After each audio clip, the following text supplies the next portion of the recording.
Hola a todos y bienvenidos a este curso básico del griego Koine. Esta es la primera lección en el curso y en esta lección no vamos a ver el griego todavía. Más bien vamos a seguir el orden del libro de texto, griego para Sancho, aunque hay otros libros de texto que también hacen lo mismo. Griego para Sancho empieza hablando un poco de la gramática en general y su terminología, y esto es lo que vamos a hacer en esta lección. Bueno, la gramática es simplemente el estudio de la estructura de un idioma. Todos los idiomas tienen una estructura y lo cierto es que la tenemos que conocer para entenderlos.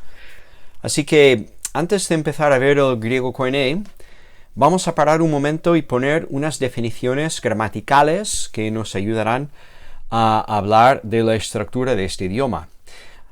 Podría parecer aburrido, ¿no?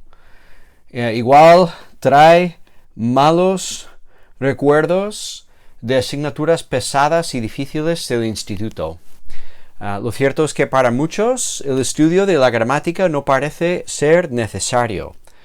Entonces, ¿por qué pasar tiempo hablando de la gramática, de sintagmas y morfemas y la semántica y demás? Bueno, voy a compartir con ustedes dos breves ideas para justificar el estudio gramatical que vamos a hacer en este curso.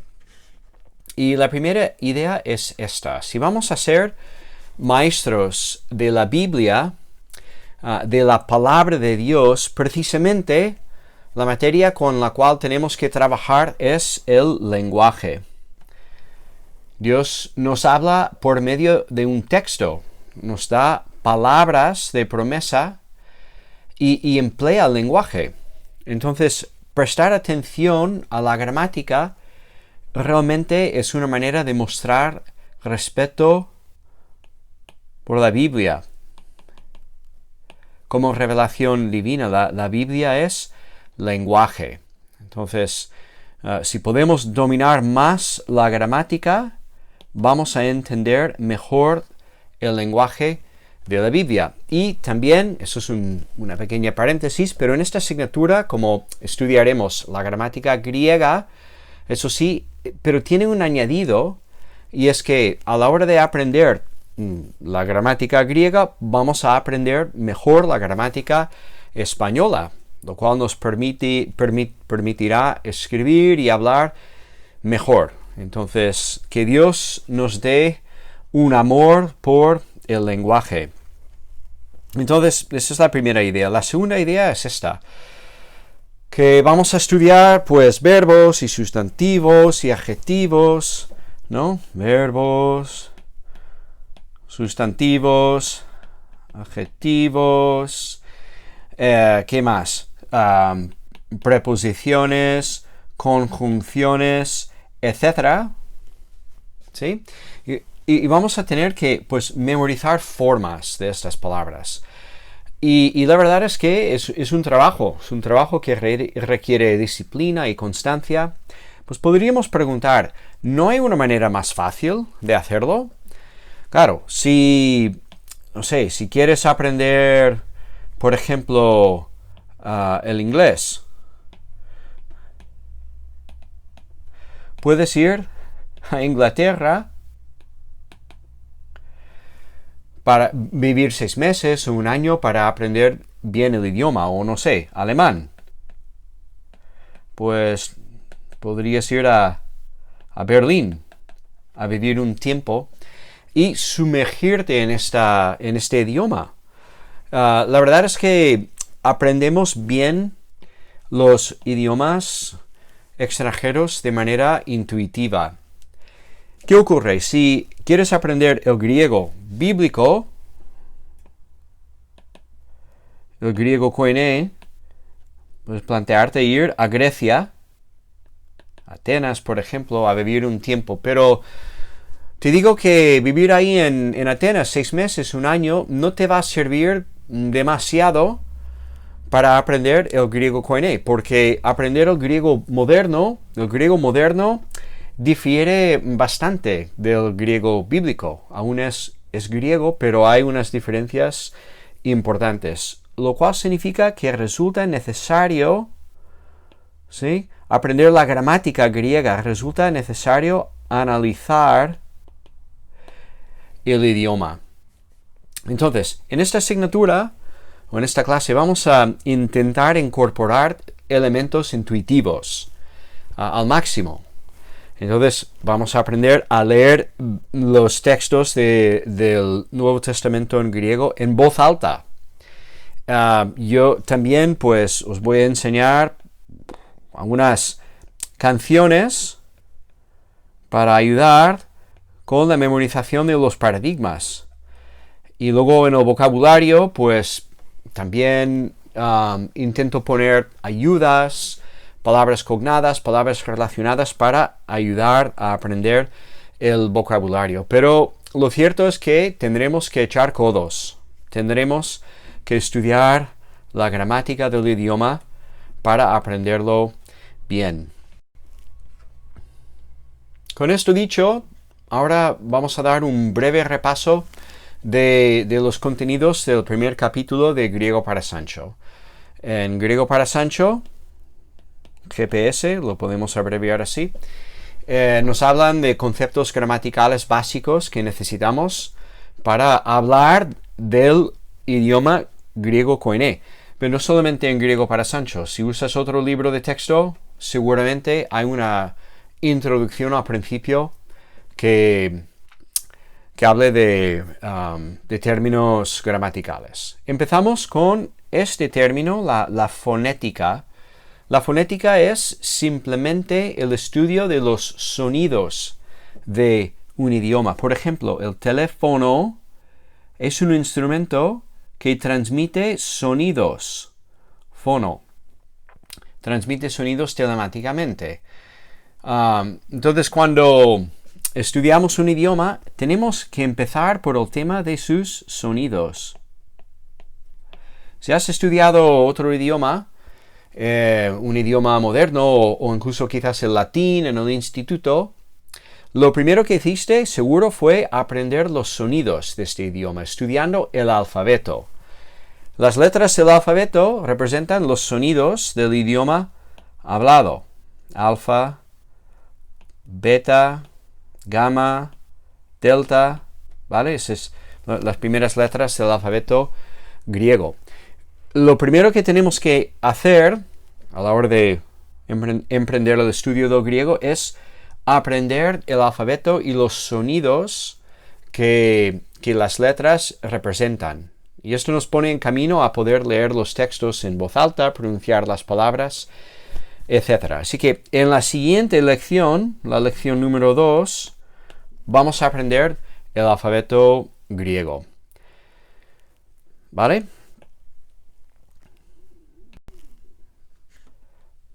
Siguiente palabra del estudio gramatical que tenemos que aprender, la morfología. La morfología es el estudio de las formas de las palabras. Como veremos más adelante, hay una palabra griega que es morfé. Y esa palabra se traduce al castellano como la palabra forma. Como por ejemplo en Filipenses 2:6, un texto que dice que Jesús, siendo en forma de Dios, no estimó el ser igual a Dios como cosa que aferrarse. Y la palabra forma es la traducción de la palabra morfé. Entonces, morfología es el estudio de las formas de las palabras. Entonces, gran parte de lo que haremos en esta clase de griego bíblico es estudiar la morfología del idioma. Y veremos cómo las palabras pueden cambiar de forma, pueden tomar formas diferentes, y al tomar estas formas, pues cambian a veces de significado o cambian de función en las oraciones, como en cualquier idioma. vamos a hablar de dos tipos de morfemas, ¿sí? de formas de palabras. Y el primero, los morfemas léxicos. Usaremos la palabra cantar como ejemplo. Fíjate que en castellano, en español, tenemos esta palabra cantar, pero hay una serie de palabras, de otras palabras que son muy parecidas. Cantar es un verbo, pero luego, si cambiamos la forma un poco de esta palabra, canto, un cantante. Estamos cambiando la forma y cambia el significado. Si cantar es un verbo, canto y cantante son sustantivos. Luego, cantor o cantable. Estas palabras son ya adjetivos. Cambiando, o sea, partiendo del léxema o de la, digamos, raíz de la palabra, estas letras cant, que no cambian en estas otras palabras, a estas letras, depende de las demás letras que añadimos, pasamos de hablar de un verbo a sustantivos a adjetivos. Entonces, añadiendo terminaciones diferentes, pues podemos cambiar el significado de la palabra. Estas son palabras, si las buscas en el diccionario, son entradas diferentes en el diccionario léxico. Entonces, hay una morfología, o podemos hablar de la morfología, que se trata en parte de ver estas diferencias entre palabras relacionadas, pero con formas diferentes. Luego, también podemos hablar de morfemas flexivos. Y aquí, con esta terminología, nos referimos a añadiendo elementos a un léxema.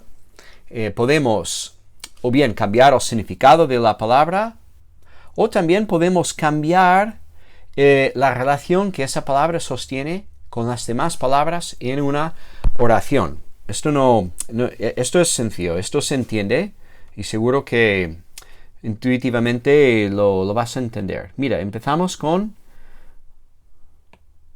cantaba. Aquí tenemos el léxema, la raíz cant, más una terminación aba que nos indica dos cosas.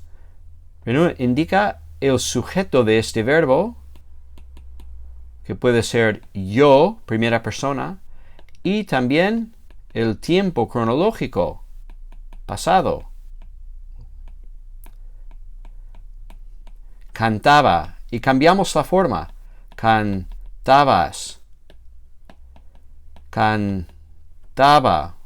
Y estamos cambiando el sujeto. Tú, él o ella. Cantábamos. Nosotros. Entonces vemos que cambiando en este caso, eso es una conjugación verbal, cambiando las terminaciones, pues cambiamos el sujeto del verbo y indicamos, esto es, cantaba en comparación con canto, yo canto, presente, esto es presente y esto es tiempo pasado.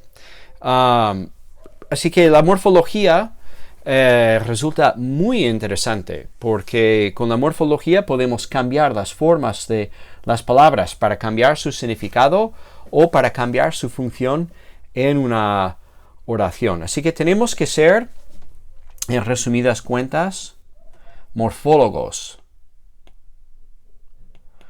Tenemos que prestar atención a la morfología del idioma cuando lo estudiamos. Otra parte de la gramática, digamos, es la sintaxis. Si la morfología se trata de las formas de las palabras, la sintaxis se trata más bien de la estructura de las oraciones, cómo las palabras se juntan en una oración para comunicar una idea, un significado. La sintaxis es sumamente importante. Piensa un discurso, ¿sí? un texto o quizás un mensaje hablado es como un muro.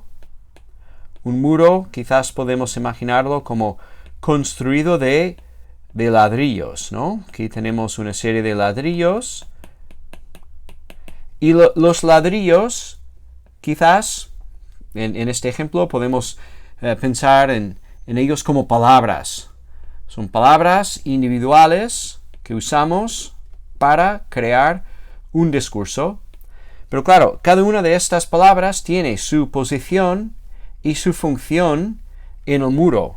Y cuando hablamos de la posición o la función que ocupa una palabra en un discurso, ¿vale? Estamos hablando de la estructura del discurso, esto es la sintaxis. Y es sumamente importante porque no solemos expresarnos con palabras sueltas, sino que nos expresamos por oraciones.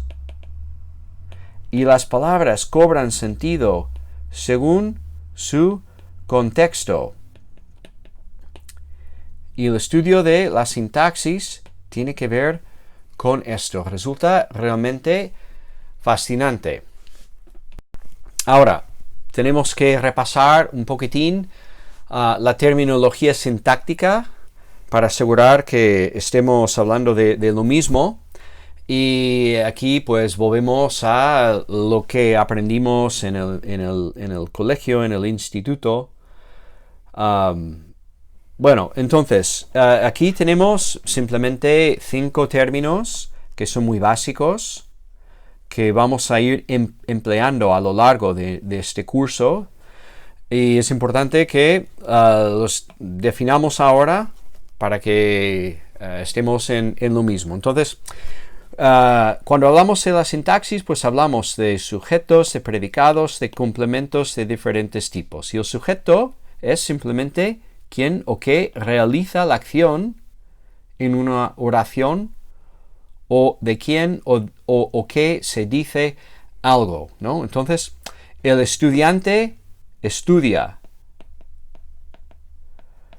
El estudiante estudia, el estudiante es el sujeto. O el estudiante es inteligente, se dice algo acerca de él, pues sigue siendo el sujeto. Luego, predicado es lo que se dice del sujeto. Todo lo que en una oración, todo lo que no es el sujeto, eso es el predicado. Después el complemento directo es él o lo que recibe la acción de un verbo activo. El estudiante estudia el libro. Lo que el estudiante está estudiando, o el estudiante lee el libro. El libro es el complemento directo porque recibe la acción del verbo. Complemento indirecto es lo que se beneficia de la acción del verbo, y es un poco diferente. Cambiamos el ejemplo. Si, no sé, el jugador pasa el balón, ¿vale?, a su compañero. Entonces, en esta oración pasa el verbo, el balón es el complemento directo porque recibe la acción del verbo pasar al compañero. El compañero se beneficia de esta acción porque recibe el balón. Y también, pues hablamos en la sintaxis mucho de complementos circunstanciales. Y con este término nos referimos a circunstancias en las cuales se desarrolla la acción del verbo principal, ¿vale? Complementos de lugar, de modo, del tiempo, por ejemplo. Vamos a ver un ejemplo. Es un ejemplo de una oración sencilla y podemos hacer un análisis así breve de la sintaxis de esta oración. El profesor enseña... No, cambiamos. Vamos a eliminar esa palabra. El profesor da libros a los estudiantes en la clase. ¿Sí? Entonces, aquí tenemos el ejemplo, profesor. El sujeto de esta oración es el profesor. El verbo da, ¿sí? El verbo dar. El profesor da. ¿Qué da el profesor? Libros, complemento directo. ¿A quién? A los estudiantes. Los estudiantes se benefician de esta acción de dar. El profesor da libros a los estudiantes en la clase. ¿Dónde? En la clase. Y esto es un complemento circunstancial del lugar. Bueno, aquí tenemos un ejemplo muy sencillo de un análisis sintáctica. Y pronto tú también sabrás hacer este análisis con oraciones sencillas ya desde el griego del Nuevo Testamento. Y realmente verás que esta manera de analizar las oraciones nos ayuda a ver los detalles, todos los detalles de una oración y cómo contribuyen estos detalles a comunicar ideas. Un término más, la semántica. La semántica es el estudio del significado. El significado de palabras, de oraciones y discursos, pero normalmente cuando usamos la palabra semántica nos referimos a palabras individuales, incluso podríamos decir al vocabulario. Y bueno, ese término se refiere al sentido de las palabras y nos lleva también a la necesidad de ir aprendiendo el vocabulario del idioma. Y en una lección posterior hablaré de algunas ayudas para aprender el vocabulario del griego bíblico. Pues aquí concluimos esta primera lección, este repaso de la terminología de la gramática. Y en la siguiente lección vamos a pasar a aprender el alfabeto, en la lección 2.